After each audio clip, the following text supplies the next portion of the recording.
Hi అమ్మ, రాజుల పప్పులు పన్నీర్తో ఫ్రై చేద్దాము. ఒకసారి చూసేయండి. నాకు తెలిసింది రాజుల పప్పులు అంటున్నారమ్మా. సరైన పేరు తెలిస్తే చెప్పండి తల్లి, ఈ పప్పుల్ని ఏమంటారు అని. వీటిని రాజుల పప్పులు అంటారమ్మా. ఈ మనకి గోదావరి సైడు దొరుకుతాయి. వీటితో కూర టేస్ట్ చాలా బాగుంటుంది. ఈ కూరను ఒకసారి నేను వండి చూపిస్తాను, చూసేయండి. ఈ పప్పుల్లో నీళ్లు పోసేద్దాం. పన్నీర్ని ముక్కలుగా చేసుకోండి, ఉల్లిపాయలు కోసుకోండి, పచ్చిమిరపకాయలు కోసుకోండి, కరివేపాకు. ఇలా అంటే వచ్చేస్తుంది. ప్లేట్లో వేసుకోండి. మొత్తం అన్ని ఇలా తక్కువ పప్పు, సరిపడినంత నూనె వేసుకొని ఈ ఒలుచుకున్న రాజుల పప్పుల్ని వేసేయండి.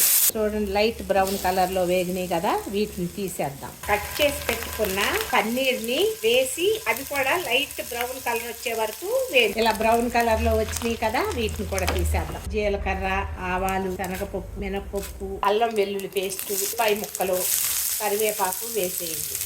బ్రౌన్ కలర్ వచ్చే వరకు లో ఫ్లేమ్ లో పెట్టి వేయించుదాం. బ్రౌన్ కలర్ లో వేగింది కదా, సరిపడినంత ఉప్పు, మెంతి పసుపు, కూరల్లో వేసుకునే సంబార్ కారం, veg and non veg curry masala, పచ్చిమిరపకాయ ముక్కలు, పన్నీరు, వేయించుకున్న రాజుల పప్పుల్ని కూడా వేసి పన్నీర్ని ఇలా పొరుట్లాగా పిసికేసి తిప్పేయండి.